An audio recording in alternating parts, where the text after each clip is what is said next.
I made a very, very short video showing that I was going to primer that, and then I showed it after I primered that.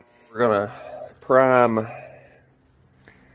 just dusting there down across the bottom of the rocker, door jamb, stuff like that. Down through there, across the top of the rocker, and up there. Primed the outside of the door, primed the entire rocker. And that all looks pretty good to me. I was working on other things too, and I decided just to go ahead and do it. But I am going to give you this update. So I painted passenger door on the inside, the rocker door jamb, and that's looking pretty good to me. I mean, none of this is concourse restoration, but it wasn't, I wasn't wanting it to be. Once this car is together, it'll look plenty good for me. I've also been working on the whole 4-speed thing. I've got the pedals in the car. Those were new. I bought, they cost $110 from Inline Tube. They're for A67. Didn't buy the rod that comes from the pedal down to the Z-bar. I didn't buy the Z-bar, and I didn't buy the clutch adjuster.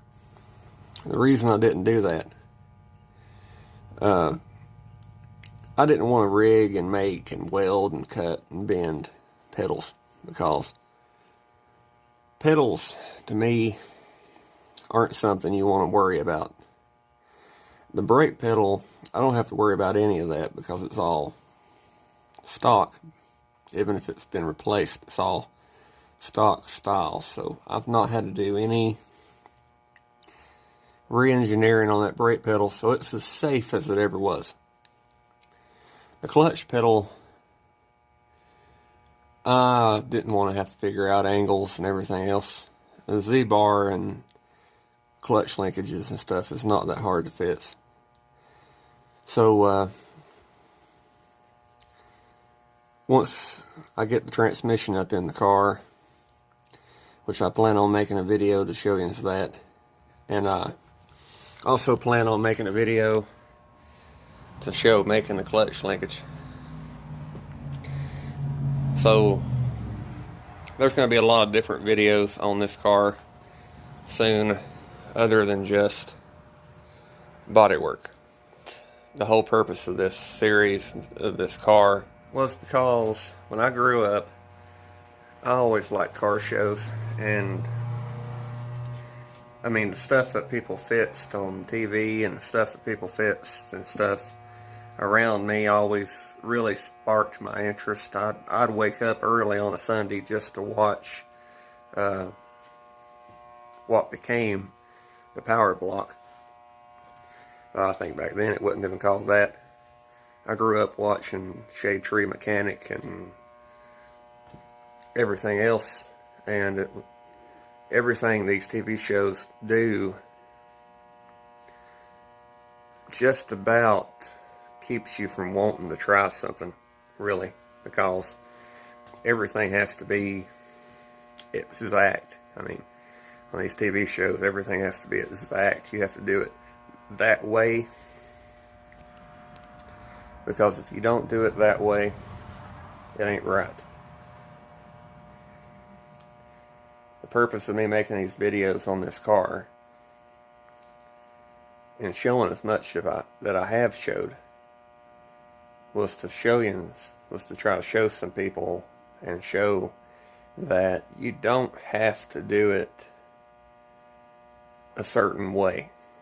You don't have to do it by the book, by the book, and spend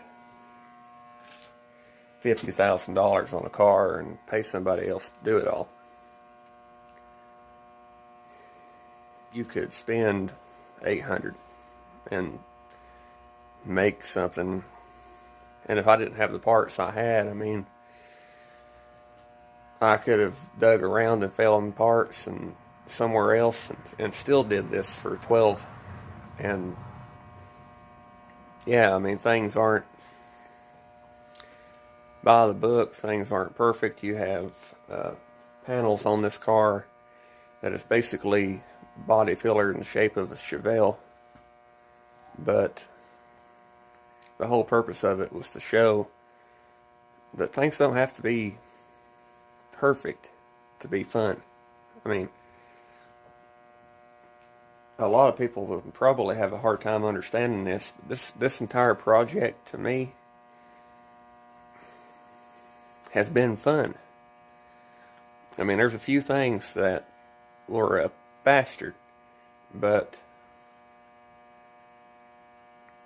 I never liked puzzles growing up, but I did like the challenge of figuring out how something worked.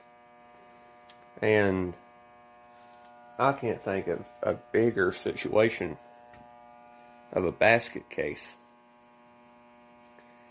than a car that was wrecked like that one was, and parted out as long as that one was, and having to figure out how to do something when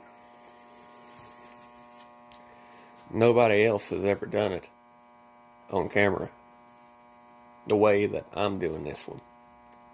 It's been done, I'm sure. There's been cars that's been wrecked and parts have been replaced. Half the car's been replaced, but I've never seen any other situation where a car was done the way this one was done. I know I talked too much in this one, and I'm sorry, but I just wanted to talk and explain some things, and maybe 2 or 3 people might understand something a little bit better, because regardless of a comment or two I've gotten lately, this car has not been a project to get likes, to get subscribers. This car was going to be a project even if I didn't have a YouTube channel. It just happens to be that I had a YouTube channel, and I decided that I wanted to try to show this because I never had before. I never had tried to show anything like this. That 70, yeah, I made a lot of videos, and I deleted a lot of them too. Looking back, I wish I hadn't have, but I never showed anything on that 70 videos like this car. I always went out of my way to only show certain things, and on this car, the only thing I haven't showed was the VIN number. This is because I didn't want anybody to try to get a title and try to steal my car. But 138 Super Sport car. I've showed everything from the beginning of this, 99% from the beginning of this until now. So anyway, I hope you enjoyed this. Let me know what you think, and if there's something that I might not show that you would like to see, then you need to tell me in the comments below, because if you tell me in the comments, I'll make sure to show something. I'll show how I fixed something. I'll show making a patch or something. I'll show something. But I'm just doing it this way because it's like skimming through a book, because I'd have to have a full-time camera guy to show everything I've been doing to this car. So I'll see you again next time. Thanks for watching.